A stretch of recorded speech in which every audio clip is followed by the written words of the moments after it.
Selamat datang di channel Edukim Ganesha. Sebelum kita mulai, biasakan kita berdoa terlebih dahulu dan meminta file kepada admin agar pembelajaran lebih terstruktur.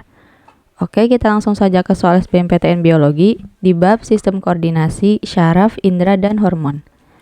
Oke, soal nomor 1 dari SBMPTN tahun 2018. Kerja saraf simpatis selalu berlawanan dengan saraf parasimpatis, sebab saraf simpatis dan saraf parasimpatis bekerja sama-sama dalam mempertahankan kondisi homeostatis tubuh. Hubungan pernyataan dan alasan di atas adalah A. Pernyataan benar, alasan benar, keduanya menunjukkan hubungan sebab akibat. B. Pernyataan benar, alasan benar, namun keduanya tidak menunjukkan hubungan sebab akibat. C. Pernyataan benar dan alasan salah. D. Pernyataan salah dan alasan benar. E. Pernyataan dan alasan keduanya salah. Oke, saya berikan waktu 5 detik untuk teman-teman menjawab. Baik, jawaban yang benar adalah A. Jadi, pernyataannya benar dan alasannya benar, keduanya pun menunjukkan hubungan sebab akibat.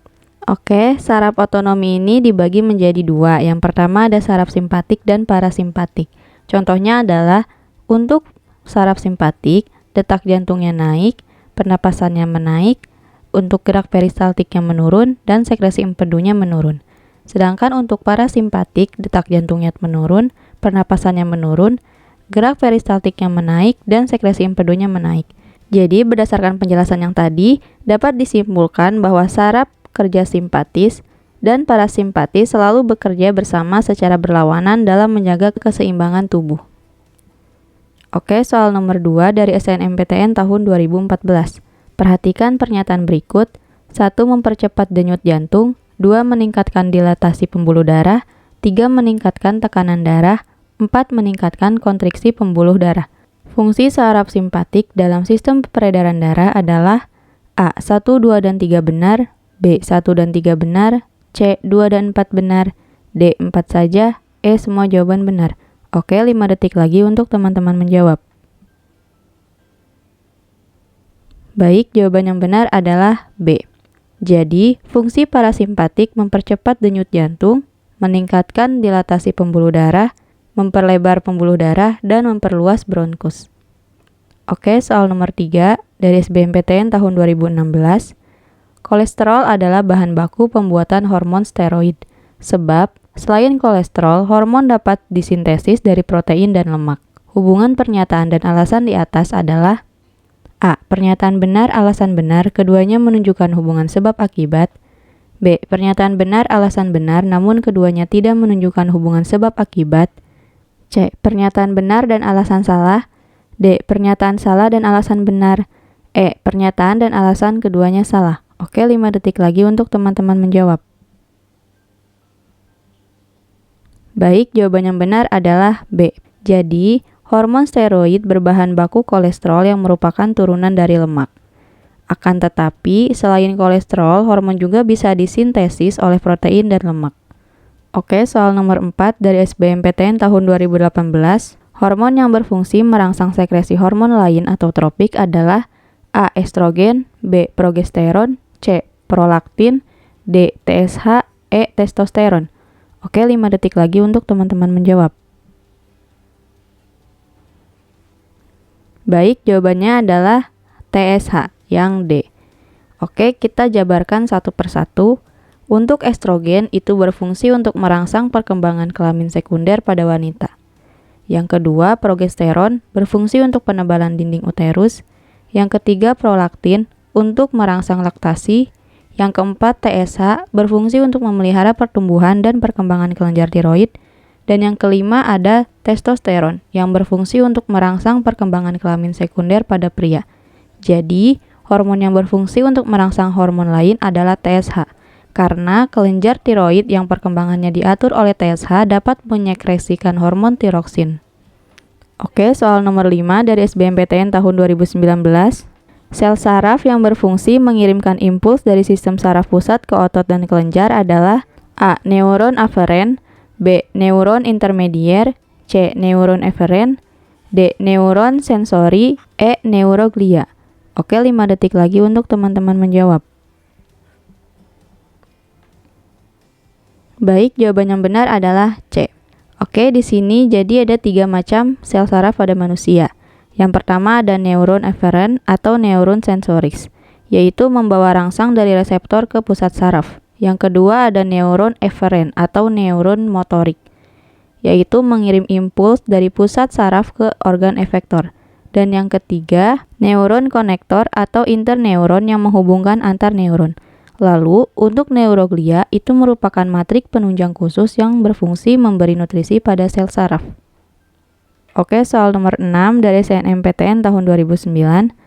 Apabila korteks adrenal memproduksi kortisol dalam jumlah besar, kondisi yang terjadi adalah A. Produksi CRH menurun, B. Produksi ACTH meningkat, C. Aktivitas hipotalamus akan meningkat, D. Aktivitas kelenjar pituitari anterior akan meningkat, E. Sensitivitas hipotalamus terhadap kortisol menurun. Oke, 5 detik lagi untuk teman-teman menjawab.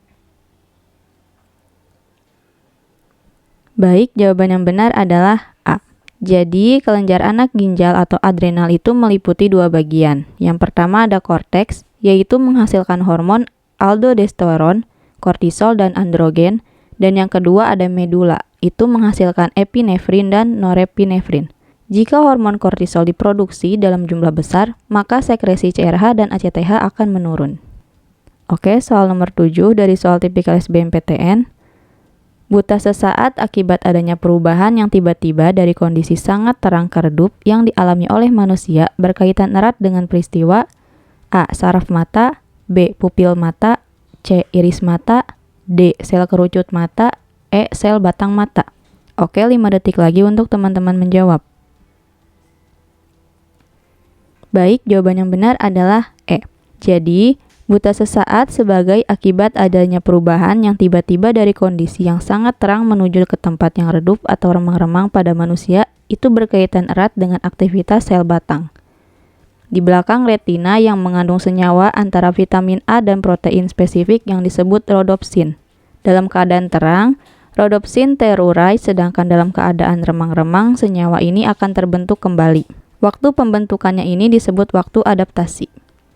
Oke, soal nomor 8 dari soal tipikal SBMPTN. Organ korti yang berfungsi sebagai alat pendengaran terdapat pada bagian A. Otak kecil, B. Koklea, C. Retina, D. Hipotalamus, E. Medula oblongata. Oke, 5 detik lagi untuk teman-teman menjawab. Baik, jawaban yang benar adalah B.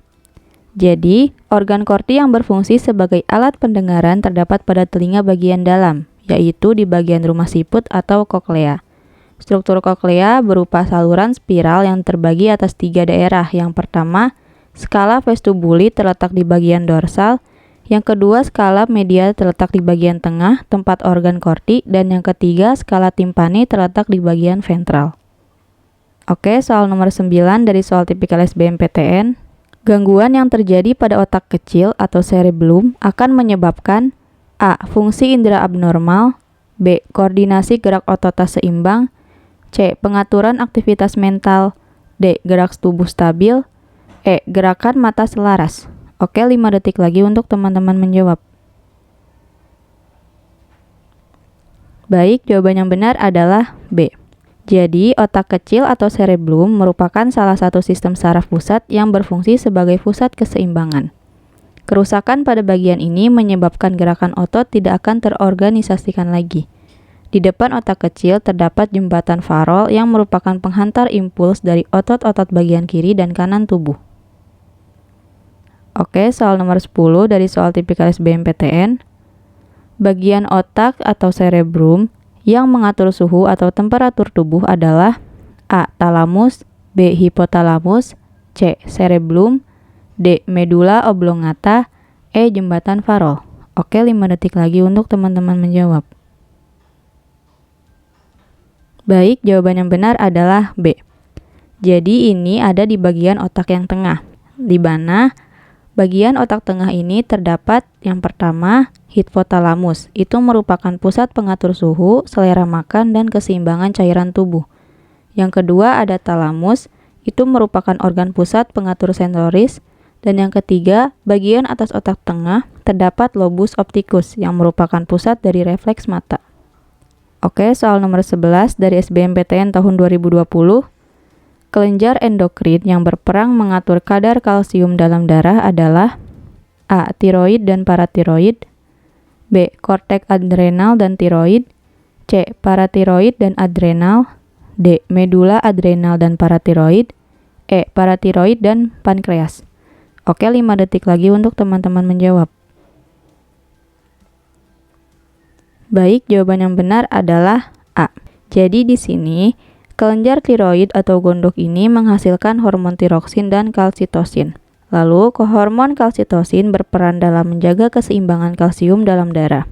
Adapun kelenjar paratiroid atau anak gondok itu menghasilkan hormon parathormon, dan juga ada parathormon itu berperan mengatur kadar kalsium dalam darah. Oke, soal nomor 12 dari SBMPTN tahun 2019. Yang bukan merupakan fungsi hipotalamus adalah A. Mengontrol suhu tubuh, B. Mengatur metabolisme lemak, C. Mengontrol refleks mata, D. Mengontrol emosi, E. Mengontrol nafsu makan. Oke, 5 detik lagi untuk teman-teman menjawab. Baik, jawaban yang benar adalah C. Jadi, hipotalamus ini berfungsi untuk mengendalikan suhu tubuh, pengeluaran hormon yang mengatur fungsi tubuh seperti metabolisme, reproduksi, tekanan darah, emosi, nafsu makan, dan pola tidur. Refleks mata dikendalikan otak besar bagian tengah, atau mesencephalon. Oke, soal nomor 13 dari SBMPTN tahun 2018. Sklera pada bagian anterior mata akan tersambung dengan A. Bintik buta, B. Konjungtiva, C. lensa, D. kornea, E. koroid. Oke, 5 detik lagi untuk teman-teman menjawab. Baik, jawaban yang benar adalah D. Jadi, perluasan dari sklera adalah kornea, atau bagian anterior yang membentuk selaput bening. Oke, soal nomor 14 dari SBMPTN tahun 2013. Peristiwa yang menunjukkan bahwa bagian ujung tubuh hewan berdiferensiasi menjadi kepala adalah A. Pembentukan selom, B. Segmentasi anterior, C. Sefalisasi bagian tubuh, D. Pembentukan jaringan syaraf, E. Perkembangan simetri bilateral. Oke, 5 detik lagi untuk teman-teman menjawab. Baik, jawaban yang benar adalah C. Jadi, jaringan saraf pada daerah kepala biasanya mengalami perkembangan lebih baik daripada tubuh lainnya. Perkembangan jaringan saraf pada daerah kepala disebut sefalisasi.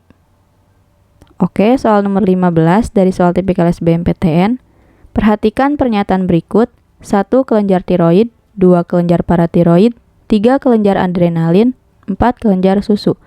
Kelenjar berikut ini termasuk kelenjar endokrin kecuali A. 1, 2, dan 3 benar, B. 1 dan 3 benar, C. 2 dan 4 benar, D. 4 saja, E. Semua jawaban benar. Oke, 5 detik lagi untuk teman-teman menjawab.